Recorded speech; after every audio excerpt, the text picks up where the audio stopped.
नमस्कार, मैं अर्चना आपका स्वागत करती हूँ हंगामा टाइम्स में। आज मैं आपको लेकर के आई एक बार फिर से 1090 चौराहे पे, जहाँ पे भारत विकास समिति ने एक मुहिम शुरू करी है। हर महीने की 15 से 30 तारीख को वो यहाँ पर एक कैंडल मार्च निकालेंगी और शांतिपूर्वक धरना प्रदर्शन करेंगी। स्क्रीन पे आप देख रहे होंगे जिस तरीके से लिखा हुआ है हैंग द रेपिस्ट, यानी कि जिस तरीके से लड़कियों पर अत्याचार होता है और बलात्कार की वारदात, दुष्कर्म की वारदात तेजी से उसमें बढ़ोतरी भी हो रही है। चाहे आपके उत्तर प्रदेश के 75 जिले हैं, लखनऊ से लेकर के महाराजगंज तक, मेरठ से लेकर के आप अन्य जिलों की आप वारदात देख लेंगे। हर समय महिलाओं के ऊपर कहीं ना कहीं दुष्कर्म होता है। हर एक मिनट में महिला जो शिकार बनती है वो दुष्कर्म की शिकार बनती है। आइए चलते हैं यहाँ की अध्यक्षता से पूछते हैं कि किस तरीके से ये मुहिम और किस तरीके से आगे बढ़ेगी और मुहिम में कितने लोग शामिल हैं। मैम, आपका पूरा नाम? मेरा नाम आरती वर्मा है और मैं भारत विकास समिति की अध्यक्ष हूँ। तो मैम, इस मुहिम में कितने लोग आपके साथ शामिल हैं? हमारे साथ इस मुहिम में 3-4 NGOs हैं जिनके सदस्य यहाँ पे खड़े हुए हैं। तो मैम, कब तक ये प्रदर्शन आपका चलता रहेगा? ये प्रदर्शन हमारा तब तक चलेगा जब तक सरकार से जो हमने मांग रखी है कि हैंग द रेपिस्ट, जो जितने भी रेपिस्ट हैं उनको सिर्फ और सिर्फ फांसी की सज़ा ही होनी चाहिए। जब तक सरकार हमारी इस मांग को मान नहीं लेती है और जनता भी इस संबंध में जागरूक होकर सरकार से इस हमारी मांग में साथ नहीं देती है हमारा, तब तक हमारा ये आंदोलन जारी रहेगा। लोगों को किस तरीके जागरूक करेंगी मैम? हम लोगों को पैम्पलेट डिस्ट्रीब्यूट कर रहे हैं, उनकी सोच को परिवर्तित करने की कोशिश करेंगे और इसके बाद से जो हमारा नेक्स्ट टर्म होगा उसमें हम लोगों से थोड़ा सा बातचीत भी करेंगे कि आप लोग इस संबंध में क्या कहना चाहते हैं। आए दिन मैम, दुष्कर्म की वारदात आप देखती रहती, चाहे महाराजगंज हो गया आपका, चाहे मेरठ में हो गया, अन्य जिलों में लेकर के हर दिन कोई ना कोई वारदात आती रहती है।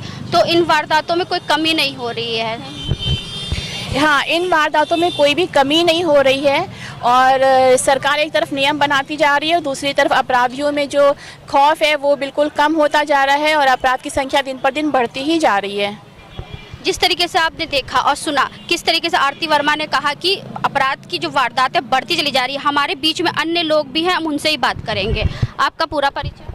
ज्ञान तिवारी, संस्थापक अध्यक्ष एक परिवर्तन फाउंडेशन। तो कब तक ये मुहिम आपकी स्टार्ट रहेगी?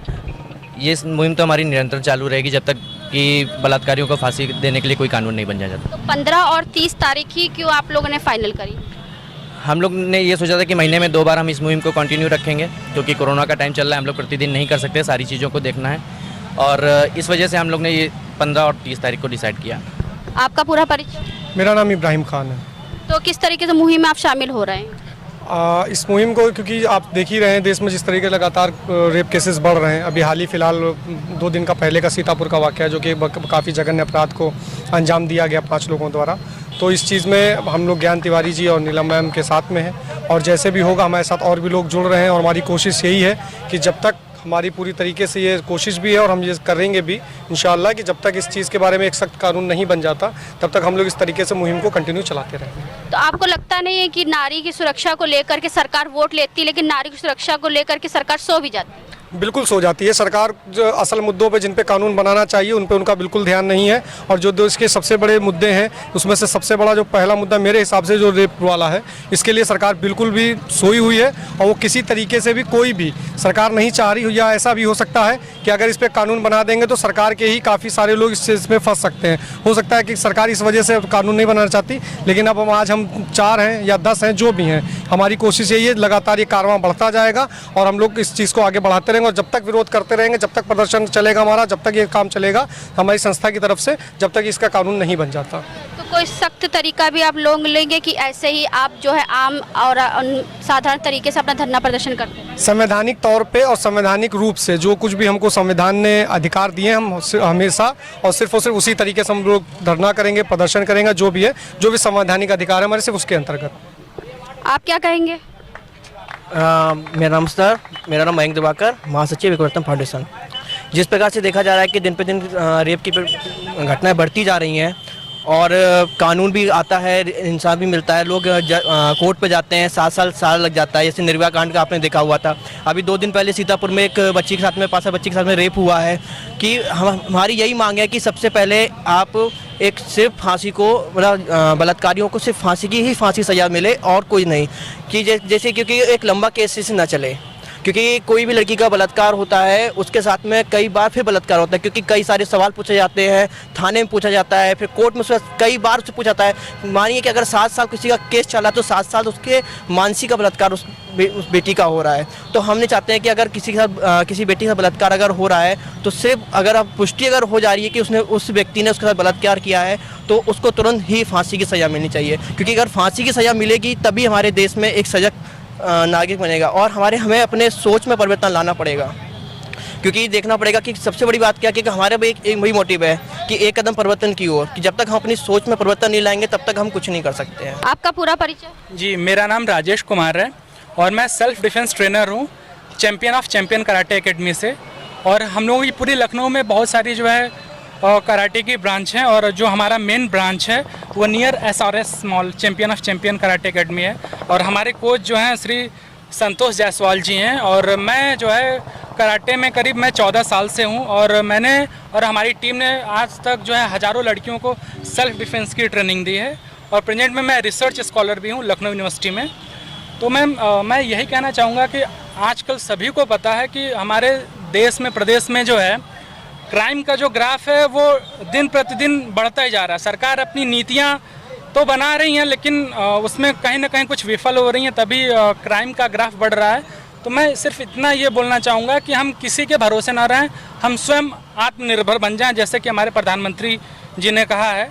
तो हम महिलाओं को और बच्चियों को हम इतना खुद सशक्त बना दें, उनको इतना पावरफुल बना दें कि उनके साथ जो भी हिंसा या छेड़खानी या रेप जैसी घटनाएं हो रही हैं तो तुरंत उसी टाइम उसका वो लोग वहाँ पे मुंहतोड़ जवाब दे सकें और उनको अच्छे से सबक सिखा सकें। तो इसके लिए हमारी टीम जो है समय समय पर जो है निःशुल्क सेल्फ डिफेंस की भी ट्रेनिंग देती है। और हमने जो है कई सारे जो कस्तूरबा गर्ल्स स्कूल होते हैं जो गवर्नमेंट, उसमें भी हमने जो है हज़ारों लड़कियों को सेल्फ डिफेंस की ट्रेनिंग दी है। और प्रेजेंट में मैं आरती वर्मा का भी धन्यवाद करना चाहता हूं कि जो उन्होंने मुझे मंच प्रदान किया, और इनके थ्रू भी जो है हमारी टीम जो है बच्चियों को सेल्फ डिफेंस की ट्रेनिंग दे रही है प्रेजेंट में। मैम, तो आपको नहीं लगता है कि सरकार को ये अनिवार्य कर देना चाहिए? यस मैम, ये आपका बहुत ही अच्छा क्वेश्चन है, ये मैं कहना चाह रहा था।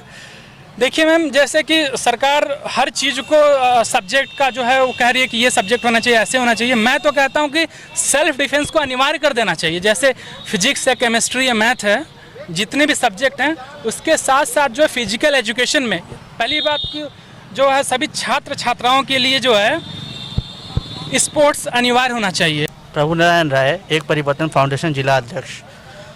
मेरा ये कहना था कि अभी आप एक सवाल पूछ रहे थे कि ये हमारा आंदोलन कब तक चलेगा। ये हमारा आंदोलन तब तक चलेगा जब तक हमारी बहन बेटियां माताएं अगर कि रात में अकेले निकलने से जब तक नहीं घबराएंगी तब तक ये हमारा आंदोलन चलता रहेगा और निरंतर चलता रहेगा। और जो क्या नाम है हमारे राजनेता वगैरह हैं या पॉलिटिशियंस हैं, ये नारी सशक्तिकरण के नाम पे वोट तो बहुत ले रहे हैं और हर बार वोट ले रहे हैं, लेकिन उस पर कोई ठोस कदम नहीं उठाया जा रहा है। और मेरी एक शिकायत है और सुझाव भी है कि जैसा कई राज्यों देशों में ऐसा है कि रेपिस्टों को कोई अधिवक्ता नहीं मिलता है, तो हमारे हिंदुस्तान में भी एक ऐसा एक्ट पारित होना चाहिए जिसमें कि कोई भी अगर रेपिस्ट है तो उसको अधिवक्ता नहीं मिलना चाहिए। आपने सुना जिस तरीके से सभी लोगों ने अपने विचार व्यक्त किए। हैंग द रेपिस्ट एक मुहिम चलाई गई है भारत विकास समिति के द्वारा, जिसमें अलग अलग समितियों के लोग भी इसके साथ जुड़े हैं और आगे से आगे मिलकर के नारी सशक्तिकरण को और नारी को सक्षम बनाने की बात कर रहे हैं। और जब तक नारियों के प्रति बढ़ते अत्याचार कम नहीं होंगे तब तक ये मुहिम ऐसे ही जारी रहेगी। इसी के साथ मैं अर्चना आपसे इजाज़त लेना चाहूँगी। धन्यवाद।